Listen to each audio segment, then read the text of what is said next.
Você tocou num ponto interessantíssimo e é uma das bases do estudo da PNL. A PNL não é terapia, mas eu, como estudei terapia, eu faço bastante atendimentos terapêuticos. E o que acontece? A maioria dos transtornos psicossomáticos ou das limitações emocionais que as pessoas têm, elas derivam desse conceito que eu vou dizer aqui para vocês agora, que é o conceito de cativeiro da mente. Tá? Eu vou usar umas palavras muito malucas aqui para ver Uhum. se, né, Aham. facilitam o entendimento. Mas olha só, o que é um cativeiro? Cativeiro é onde você está preso, sem liberdade. Você não tem liberdade de ir e vir, tá? E existem 4 cativeiros principais onde a nossa mente fica presa.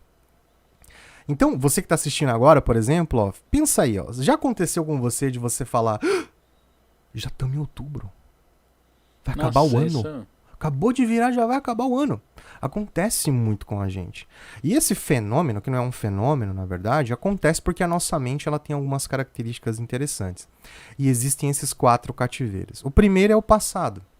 Tem pessoas que elas estão presas totalmente a algo que aconteceu no passado. Por exemplo, há uma pessoa que teve um trauma muito grande. Né? Por exemplo, eu tenho clientes que têm dificuldades de relacionamento com o sexo oposto, por exemplo, né? No geral. Sabe quando a mulher, o homem também fala, poxa, eu tenho um dedo podre? Eu escuto mais de Entende? mulher falando isso, Eu né? também escuto mais de mulher, por isso que eu falei mulher. Mas homem também fala, né? Homem também fala. Pô, eu tenho um dedo podre. Toda vez é um tranqueira. Toda vez, né? Eu tenho um amigo meu que é Ah, fantástico, ele mora em Okinawa agora. Mas ele vivia reclamando pra mim. Ele falava assim, ele me chama de japa, né? Porque ele não é muito japonês, então hum. ele falava, japa, sei lá o que acontece comigo, cara.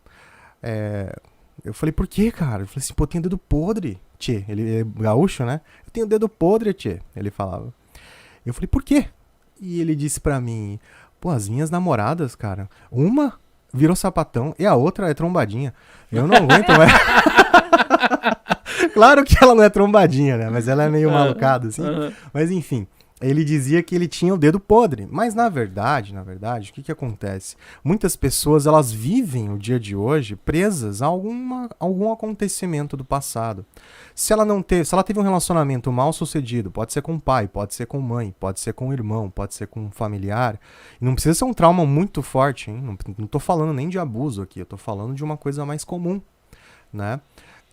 Ela vai trazer o reflexo desse comportamento para a vida adulta. Né? Então, isso a gente fala, estou vivendo no passado. Então, vamos supor, quem tem depressão, por exemplo, geralmente, depressão é algo muito complexo, né? São vários fatores que envolvem uma depressão. Mas há pessoas que têm depressão porque a mente ela está totalmente presa a acontecimentos do passado. Qual que é o grande problema? Se você está no passado, você não consegue viver o presente. E o pior, no passado é o único lugar que nós temos a certeza absoluta que não é possível alterar nada. A gente não tem como voltar ao passado. Não. Então, mais uma vez, como que a PNL trabalha isso? Mudando a percepção do acontecido. Não posso mudar o que aconteceu, mas posso mudar como ela entende aquilo, como ela percebe aquilo para a vida dela ou dele. E aí sim ela começa a ter mais resultado. O segundo ponto da PNL é o cativeiro do futuro, que é complicado também. O cativeiro do futuro são transtornos do tipo ansiedade, síndrome do pânico. Tudo isso é associado ao cativeiro do futuro. Por quê? A mente da pessoa ela está presa no que vai acontecer. A mente da pessoa está sempre perguntando, e se? E se der um terremoto aquela porta não abrir, ai meu Deus. Entende? E a pessoa começa a pensar nessa possibilidade. E ela não vai curtir, por exemplo, esse ambiente legal. Tô super curtindo aqui a entrevista, as câmeras, eu tô achando E massa. se de repente ela descobrir que ela tá com uma MacGyver aqui dentro, que eu abro essa porta mesmo com um terremoto, você não tem noção, ela fica calma. Pois é, pois é. Mas a questão do foco, tá vendo? Ela tá tão presa no que pode acontecer, né, que ela acaba não aproveitando o que está agora acontecendo. E aí, quando ela vê, ela fala: "Ah, já é outubro. Eu não vi o tempo passar." Claro que você viu, só que você viu no futuro. Não pôde aproveitar o que está rolando no presente. Um outro problema também, um outro cativeiro, resumidamente falando, é o cativeiro dos outros. são pessoas que vivem a vida baseado no que os outros pensam. É aquela pessoa que definitivamente não vai no mercado 6 da manhã, ela vai 1 da tarde. Então ela está sempre preocupada o que vão falar de mim, ela está sempre preocupada qual é a opinião da minha turma com relação a mim, ela está sempre querendo se encaixar, as atitudes delas são todas em prol dos outros. E aí ela acaba não tendo tempo de viver o presente dela. Porque ela está vivendo pelas crenças, pelos valores, por tudo que o outro acredita. E aí ela deixa de acreditar no que é dela mesma. Então ela começa a perder a identidade. É um cativeiro muito complicado. E o último cativeiro, que pouca gente ouve falar, é o cativeiro do eu.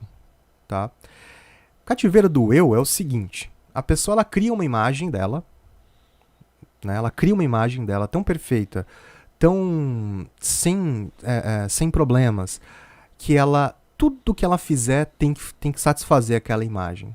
Então a pessoa, por exemplo, ela vai ter dificuldade em ter tem uma festa para ir hoje. Se a gente está falando de mulheres, né? Eu digo mulheres porque boa parte das pessoas que assumem essas... É curioso, a gente pode falar disso depois, né? Mas o homem é mais difícil de acreditar. De acreditar, não. O homem, ele tem mais dificuldade, né? Em ter essa auto... Admitir? De admitir, de ter essa autorresponsabilidade, né? E a mulher já é mais aberta para o desenvolvimento humano, né? Mas enfim, o cativeiro do eu é você cria uma imagem de você e nada pode ferir essa imagem. Ou seja, eu não posso errar. Não posso errar. Jamais você... Nossa, imagina, não vou jamais falar. Você nunca vai me ouvir falando isso. Então você começa a criar um mito sobre você. E tudo que você faz parece que, se for contra aquela sua imagem, te deixa desconfortável. E se você está muito preso a essa imagem, você esquece que amanhã você já é diferente do que você é hoje. Você já não é mais. Essa experiência que nós estamos tendo aqui vai mudar um pouco as nossas vidas. Amanhã a gente vai ter novas experiências para contar. Sim. Né? É muito legal isso que você falou, porque a gente tem um amigo em comum, o Caio. Ele que me apresentou a PNL. Show. E uma das coisas que ele me ensinou foi isso daí. Sobre o passado, o futuro, os outros. E aí, quando ele falou, eu fiquei tão interessado que eu fiz um desenho e eu colei na minha mesa de trabalho. Porque eu tô trabalhando e a mente fica voando, né? Porque a gente não tá usando. Muito. E sempre me pegava muito no passado, no futuro. Aí eu olhava pro desenho e pensava, volta pro equilíbrio. E você não vive o presente, ele passa. E você não vê ele passando. Simplesmente você tá deixando de aproveitar aquela coisa mais valiosa que existe.